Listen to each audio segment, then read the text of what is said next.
560 The Answer.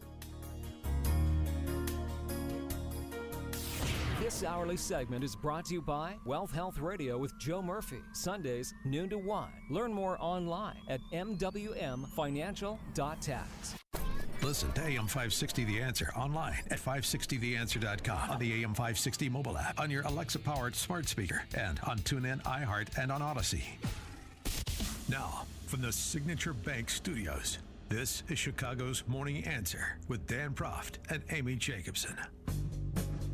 America First with Sebastian Gorka, weekday afternoons at 3 on AM 560 The Answer. Top of the morning, Dan and Amy. So I got introduced to our next guest just recently and to this school that he founded. It's the Field School. It's located in the Austin neighborhood in Chicago. It is described as a diverse classical Christ-centered school on the west side of Chicago, thefieldschool.org, if you want more information, thefieldschool.org. And the model is rather unique. I think it's different than any other school in Chicago. And, you know, we're always looking for schools that are doing things right and should be supported and should be modeled, scaled if possible. So the Northridge Preps of the world, the Willows Academies, St. John's Lutheran and Lombard and others. This seems, in the city, always we talk a lot about Chicago Hope. This seems to be another one. And again, the model is very interesting. I won't describe it in further detail. I'll let the founder do that. His name is Jeremy Mann. He is the head of the Field School, and he joins us now. Jeremy, thanks for being with us. Appreciate it. Oh, it's great to be here, Dan. Thank you.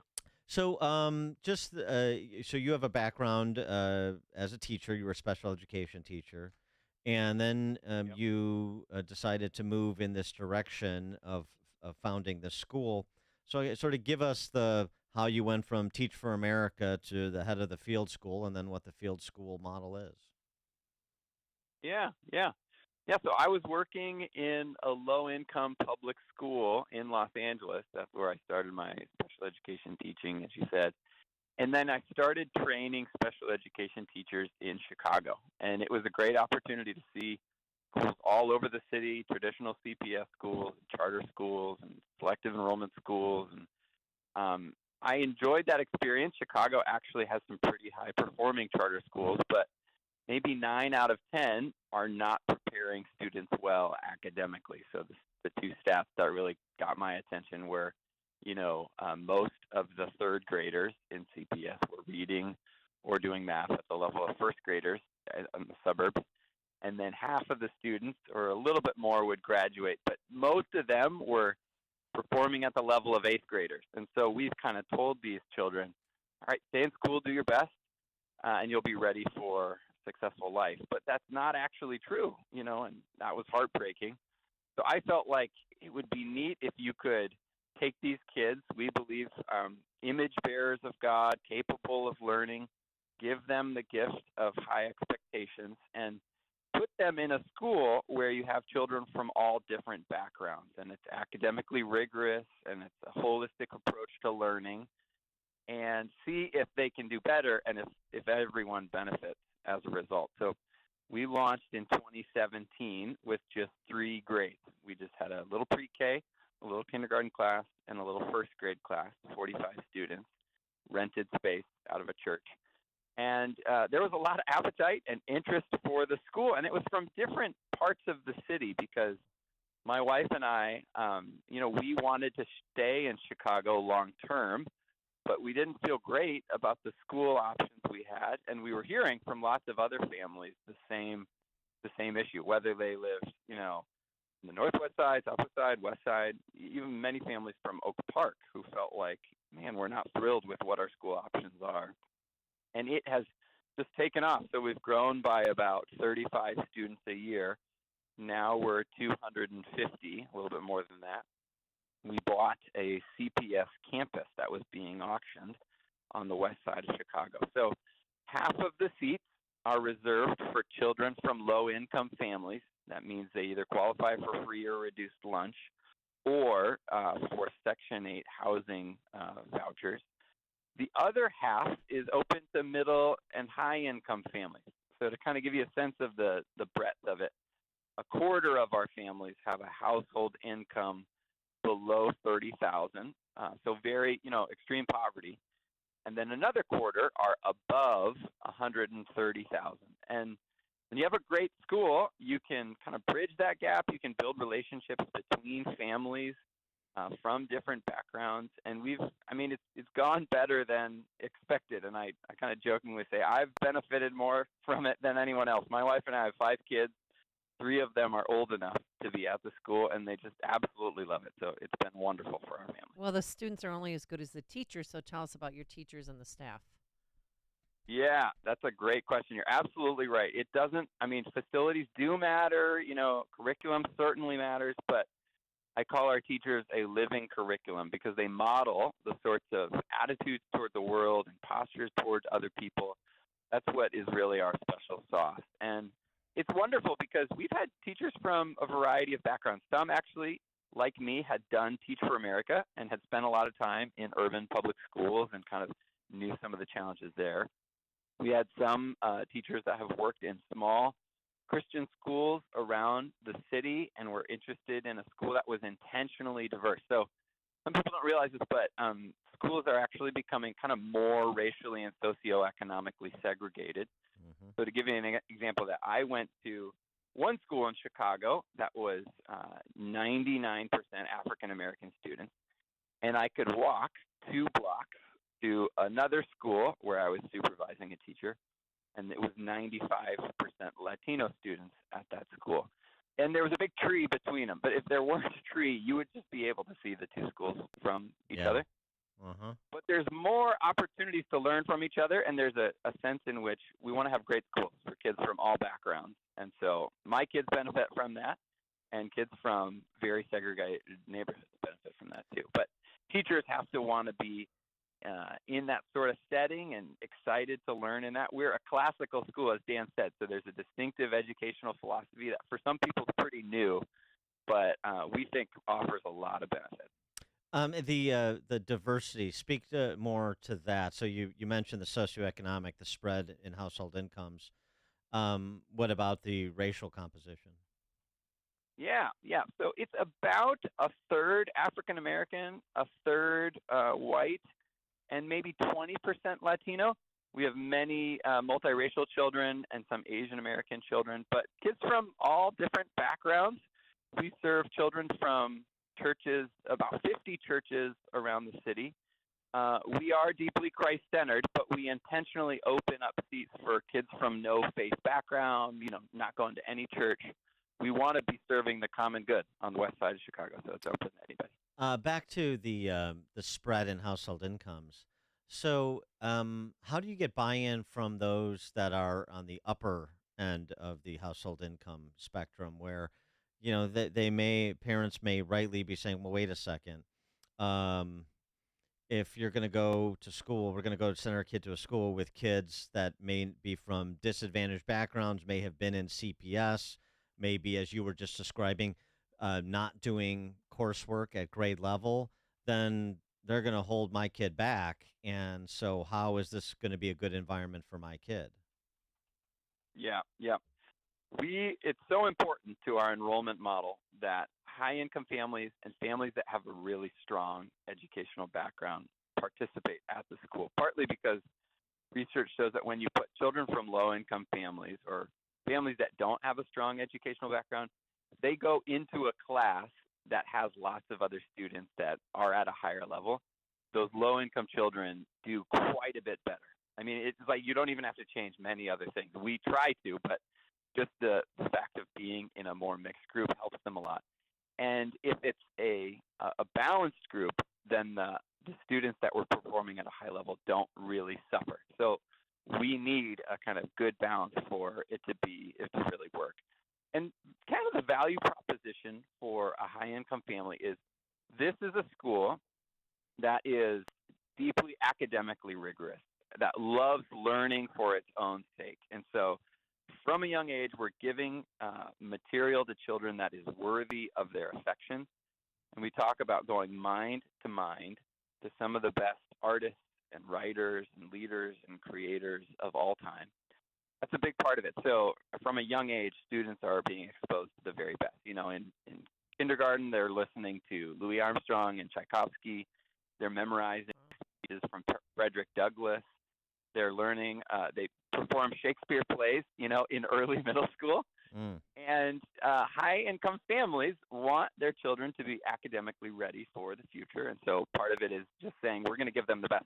And we've said that from the beginning, but it's nice to see that that's kind of been proved in the last few years. So we take a test called the MAP test from NWEA. This is a nationally normed, standardized test. And it's not our focus. We study a lot of things that aren't on that test. But we want children to be ready to get into the right high school, to be great readers, to love learning, whatever it is that's in their future. We want the field school to be a strong preparation for that. And last year, we saw really good school results when we look at our test scores in comparison to this year. And then this year, it was even stronger. So 79% of our students are at or above grade level. And this is in comparison to Chicago public schools, which are about like 22%, depending on the year. And even Oak Park public schools, which are not far from us, are only at about 44%. So Right. we're almost doubling the nearest high-income school district. And another stat in there is half of our students are in the top 80th percent or above. So very high scores. But that's not the only value proposition. Another part of it is we're telling families that this is going to be a holistic environment of growth and responsibility and virtue and character. And we talk about habit formation. We're influenced by an education thinker named Charlotte Mason. And she kind of took this from Aristotle, but, the Christian tradition as well, that it's not just a behavior that we're hoping for from our children. We want it to naturally flow from their heart, that they truly love what is good, that they care about things like respect and responsibility and reverence and a thoroughness in their work, and that kind of the daytime is actually about cultivating their soul, not just getting them ready to do well on a test. And then there's other things. We spend a lot of time outside. There's lots of enrichment activities. Lots of our families like the idea of being at an intentionally diverse school. And for most of them, our strong Christian identity is a huge plus as well. So we do something every morning called Lauds, where we read a psalm. We sing a song together, either a hymn or a gospel song or a contemporary Christian song, and then we pray. It takes 7 minutes, but it's a great way for us to start the day and orient all that we do and say, God, whether we're studying algebra or manta rays or playing gaga ball, all these things can be occasions for worship and delight in you and care for one another. So a lot of people want that sort of school environment. Well, how do people find out more information about you and if they want to apply? Yeah, so our website is thefieldsschool.org, and there's all sorts of information about the school and a little bit of our history, educational philosophy. You can see the staff profiles there, and there's also enrollment information. The community of parents of these kids at your school. When we were talking off air, you were describing something that was rather unique because of sort of the unique mix of families and kids here. Just describe the ties that bind among the parents. Yeah, so one neat thing about this school is every now and then people will visit and they'll say, oh, this is a great school, this is neat. We've actually had 46 kind of would-be school founders visit the field school from across the country, interested in innovation in school and giving more options to families, and especially thinking about urban schools. And often they'll come with the assumption that it will be high-income white families and low-income African-American families. And that's not actually the case. We have a number of families that intentionally live on the west side of Chicago because they're working in the nonprofit sector or in church ministry. Many of them are not high-income. And then we have a number of high-income families of color who live in Oak Park or River Forest or the West Loop, and they want to they know how important education is, and so they're looking for a great school. So it's been a neat opportunity, even for me. I'd worked in pretty diverse environments, but seeing families from a variety of backgrounds, we've had a number of international families over the years, and it's fun to see the kind of, you kind of have to cross some lines of difference and learn about people different than you. But what I've always said is this is an environment where the grounding for that is something much sturdier and much more robust than just, well, we're all at school this year together, so let's do the best we can. There's a sense of ideals, a sense of our kind of common mission, our belief that whatever parents or kids are facing, they were made by God, that they are valued by Him, and that we've all been in need of God's mercy and grace. So that just gives you a sturdier foundation to build a community on. And yeah, families from lots of different backgrounds have been interested in that. And I would say many that don't have a background in classical education. I love classical education. I think it's so valuable, and I think it's something that actually corrects some of the challenges we face in the modern age now. But some people have never heard of it. They don't know about it. Sounds sort of weird. It's like, man, we're reading a lot of old books. We're listening to a lot of unfamiliar music or looking at art that maybe I don't see on TV all the time. But it's been fun to see people learn about that and get excited and realize how much value there is to some of that deeper intellectual tradition. And on the with respect to the 50% of kids that are from low-income backgrounds, free or reduced school lunch or Section 8, as you were saying, there is scholarship monies available that are provided by the school.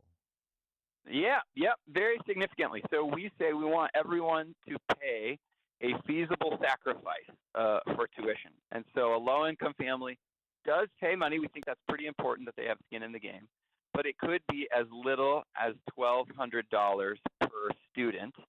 And at the very highest end, like a really high-income family might pay almost $20,000 for tuition for each student. And that's gone up over time as we've become a larger school. But what we want it to be is we want to give every chance for a child in Chicago to go to a great school. And for some families, it's a long drive. We've had a number of families over the years that have driven more than an hour to get to the field school. But we want to just be an option so that no matter where someone lives or what they're facing or how much is in their wallet, they could send their kid to a truly exceptional school. He is Jeremy Mann. He's the head of the Field School, a diverse, classical, Christ-centered school on the west side of Chicago in the Austin neighborhood. Again, more information about the Field School at thefieldskool.org. Maybe even if you're not sending your kid to the Field School, you want to get a copy of their curriculum and put your kid on that, regardless of where they're going to school. Thefieldskool.org is the website. Jeremy Mann, thanks so much for joining us. Appreciate it. Oh, it's my pleasure. Thanks for talking to me. Thank you. And he joined us on our turnkey.pro answer line. Listen to podcasts of Dan and Amy from the AM 560 mobile app. Download it today at 560theanswer.com/mobile. You're smart, you're busy, and don't have time to waste on the mainstream media cycle. Salem News Channel breaks that cycle. Topics that matter from hosts worth watching. Dinesh D'Souza